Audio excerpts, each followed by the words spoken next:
Just because my CEO wife said she was trying for a baby, everyone looked at me strangely. After all, they all knew I only married Mu Xingwan because I schemed and got her pregnant with twins. And now this whole baby plan clearly didn't seem to be for me. Everyone waited for me to flip the table, but I just walked up to Mu Xingwan with no expression. Then I put my wedding ring on her first love's finger. The person you didn't want to let down? Now you don't have to. The second I said that, I handed her our daughter, who kept calling that jerk dad, and left with my son. That night, Mu Xingwan tried everything to comfort our crying daughter, but nothing worked. 2 years later, I had just put my son to sleep when the doorbell suddenly rang. In the heavy rain, a secretary begged me anxiously, "Sorry, we're trapped here. My boss's daughter has a high fever. I heard you have children's fever medicine at home. I'll pay any price for some." I coldly turned her down. Outside the door, the secretary was so anxious she kept stomping her feet, explaining they weren't bad people. She even said her boss was Mu Xingwan and they'd pay anything if I could help. Mu Xingwan. That familiar yet distant name belonged to my ex-wife.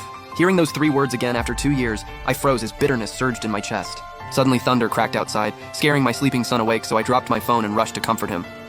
Hearing the crying inside, the secretary quickly tried to appeal to my sympathy. "You're a parent too. Could you please help us out?" "Please save the child." I hesitated. Even if those 2 children had been cold to me, they were still my own flesh and blood. 10 minutes later, when I opened the gate, the secretary gasped. "Sir." I stood behind the door with a blank face and shoved a bottle of fever medicine into her hand. Then I coldly corrected her. "I'm not your sir. Take the medicine and leave." In the back seat of the black luxury car, a woman was holding a burning hot little girl. Her eyes were locked on me through the rain. Just as I turned to leave, the secretary spoke again.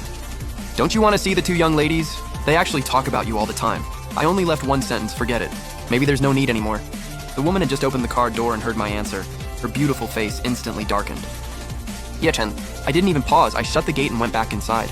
Mu Xingwan stared at my back, and the scene from our breakup 2 years ago flashed through her mind. Looking at the worsening storm, the secretary said worriedly, "Driving in this weather is too dangerous. I'll go into the village and find a family to stay with for the night." Meanwhile, I still couldn't stop worrying about my sick daughter. Suddenly, the secretary started banging on the door again and shouted, "Sir, this is bad. The little girl's fever is worse and she threw up everywhere." My defenses collapsed again. I gritted my teeth, opened the gate, and let the miserable group in. The next morning, I slowly opened my eyes. After a whole night of chaos, Ye Ting and Ye Xiu's fevers had finally gone down. Knowing they would leave today, I didn't bother arguing about the 2 kids staying over. Just then, Ye Ting, usually spoiled and precious, took out her favorite toy and gave it to Ye Boren. Ye Boren happily tugged at her sleeve, hoping the big sister would come play with him. But Ye Xiu suddenly screamed from the side, "Don't give that toy to that boy." Not long after, Mu Xingwan walked in and heard Ye Xiu crying loudly, so she hurried over. Seeing her sister cry, Ye Ting also wanted to comfort her, but angry Ye Xiu shoved her to the ground. "I don't want a sister. Why don't you go play with that bad man's son?" Mu Xingwan quickly held the fallen Ye Ting in her arms, then looked at Ye Xiu with a dark expression.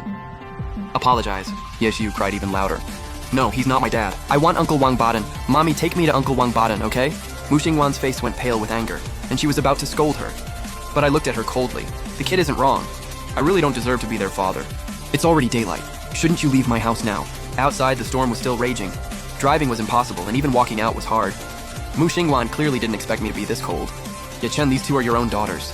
Are you really going to argue with a child?" Ye Ting carefully explained from the side. "Mommy, the toy I gave my brother was the one you bought for me. Her own little car is still at home. She probably thought I gave away her toy, so she got mad." When Mu Xingwan learned her younger daughter was throwing a tantrum over something so small, her face turned even colder. "Ye Xiu, that's your sister's toy. She can give it to whoever she wants. You crying and screaming like this is ridiculous." Ye Xiu awkwardly shuffled over to me and apologized. "I'm sorry, I won't call you a bad man again."